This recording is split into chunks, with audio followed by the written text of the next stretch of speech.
Tenir watched, almost against her will, as on-screen Zane tore off the tattered remnants of his battle uniform shirt, revealing long rows of perfectly sculpted pecs. Lovingly rendered in 2 dimensions, the night crew's bare torso practically glistened on screen. In ways not entirely dissimilar from the last time he'd suffered a wardrobe malfunction, while fending off that ice cobra. 3 minutes ago. Relative time. For her and Mark as viewers. Within the context of the story, it had likely been at least an hour since they'd been banished to this ice dimension by the sorceress's dark magic. "Lasara, we're out of options," the hunky Mel League growled. Still audible over the blizzard outside of the cave, the magical boy and ostensibly normal girl had taken shelter in. "We'll freeze unless we find some way to heat our bodies up." Tenir cringed, her silver skin darkening with a flush that crept from her cheeks to her horns. She had watched this scene a dozen times alone before now, and never once thought anything of it. The gratuitous fan service had just been part of the show, barely noticed against the backdrop of the admittedly scarce plot. Now though, with Mark sitting just a foot away, his warmth practically radiating across the couch, every suggestive line felt like a personal attack on her personal dignity. Some lurid reflection on her as a person that she enjoyed this. And she did. Sort of. After all, what was a good reverse harem anime without fan service? It'd be like a mecha fight without ranged weapons. Toothless. Yet that argument felt shockingly useless now that she was faced with the possibility of using it in front of an actual guy. Sky, she'd have hesitated to make it in front of another woman, given how she generally tried to keep her outward persona separate from her private one.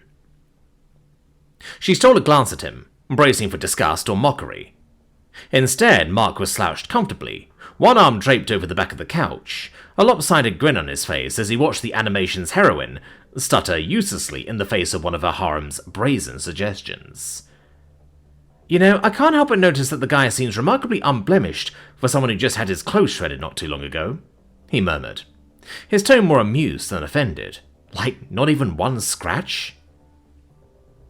Tenir's throat tightened, her voice coming out a pitch too high, even as she felt compelled to defend her favourite show. Magic? He hummed, raising an eyebrow in her direction. She wanted to shrink in on herself, but she continued. "Well, the Star Guardians have the Wizard's blessing, that's why they can fly and control the elements and all that stuff. It's possible their skin's just tougher than their clothes." At least, that was the argument people tended to make on the forums. Of course, everyone knew the real reason was that guys getting cut up every fight would be a bit of a turn-off. For most people, at least. "Huh." Mark nodded in acknowledgement. "I suppose that's a pretty decent explanation.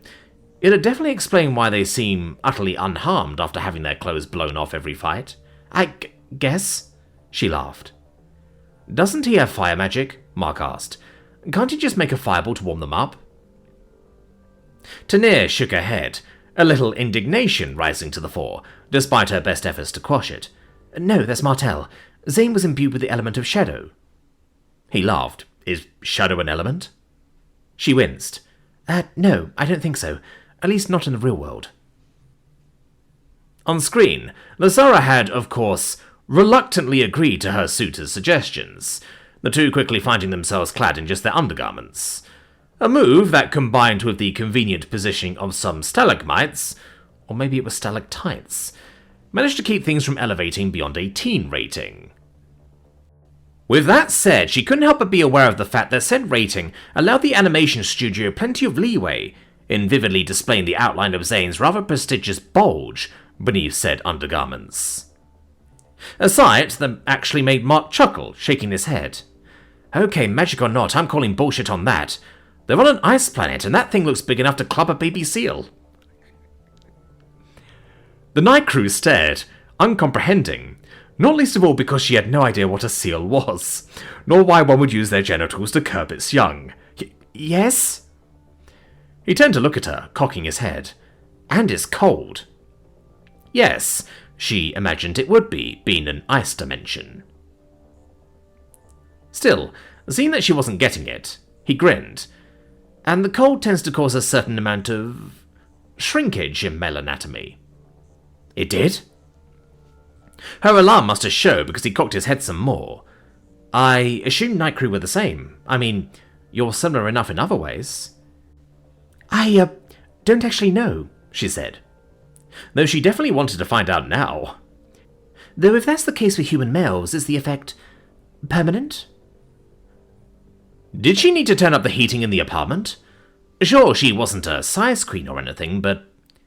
Mark just laughed, shaking his head. No, it's not permanent. Though now you've got me wanting to Google night crew genitals, and that's not how I imagine this night going. She wished she could say the same, because if she struck out, that was likely how her evening was going to finish. I'd rather do an in-person inspection. What? Surely she'd misheard, as the business manager practically choked on her own spit. I think that can wait, though, he continued casually, as he turned back to the screen, as if he hadn't just said something truly outrageous. Things are getting good, after all. Right! Tanir practically squealed, as she determinedly stared at the screen, trying to play things cool. Was it finally going to happen?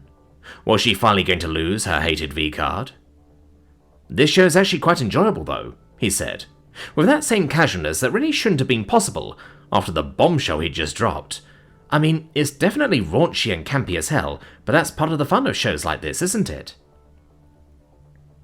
Tanir blinked at the foreign words, her confusion momentarily winning out of her anticipatory arousal.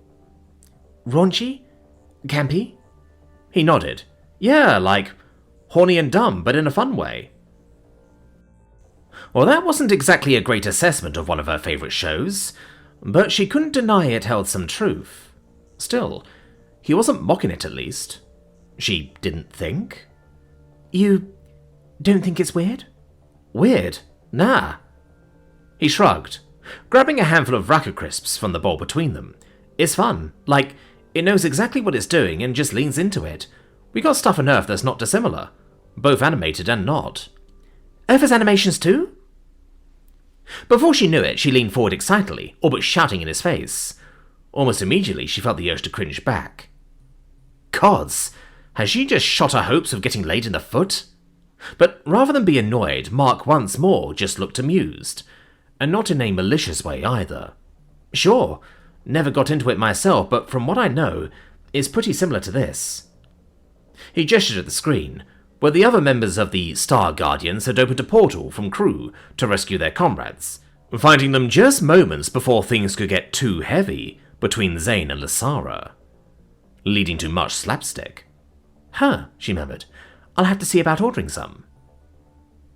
Even with her libido in overdrive, human animation sounded interesting, though she'd mostly been speaking to herself, which is why she was a little surprised when Mark responded.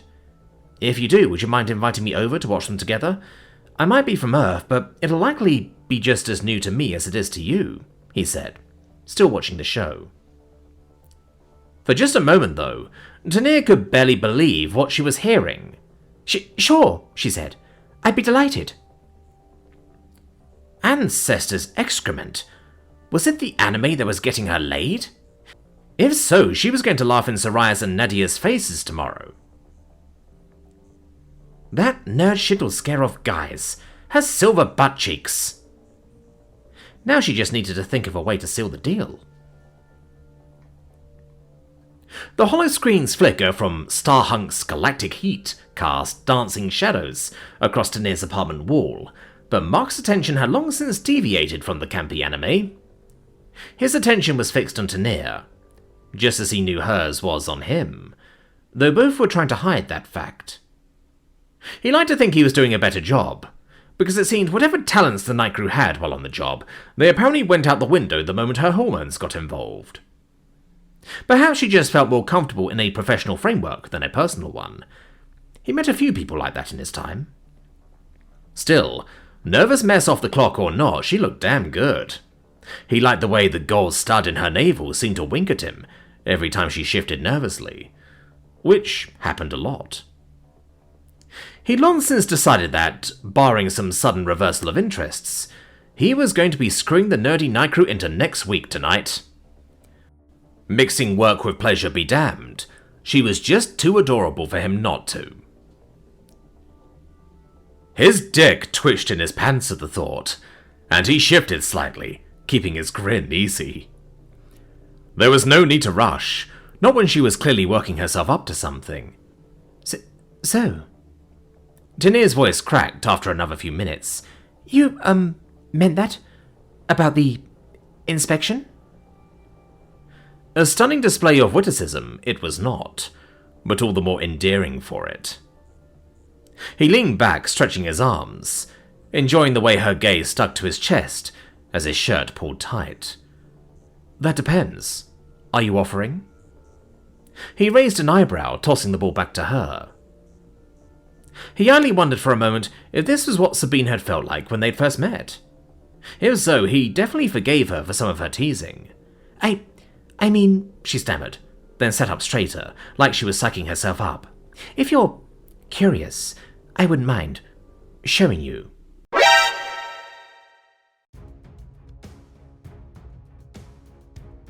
Greetings, Deathwolders. This is Chief Hunter Isiv of the Arxor Dominion. I have been authorized by NetNarrator to seek worthy recruits among your number for my growing rebellion against betterment, yes? And as well as you, he has also agreed to facilitate communications with several other polities who also have effective warriors among them. I am most interested in speaking to these dragons he has told me of. The Veek, the Drow, and the Shulvanti are also of interest to me. However, NetNarrator has warned me about them. Anyway, the reason I have interrupted this broadcast is because NetNarrator is not able to read porn on YouTube, despite the threats of my hunters. Instead, this content features on Patreon, or official NetNarrator Discord at the Space Commander tier, or if you're a YouTube member. And if you have trouble, you can simply speak to an officer in charge, yes?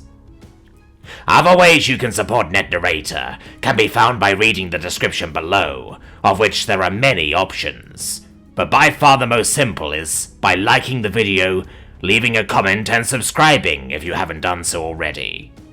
A simple act like this helps support NetNarrator in the algorithm, and supports human channels amidst a vile galaxy of AI automaton filth. Thank you, NetNarrator, for allowing me the chance to speak. Now perhaps you can introduce me to this Billy Bob Space Trucker.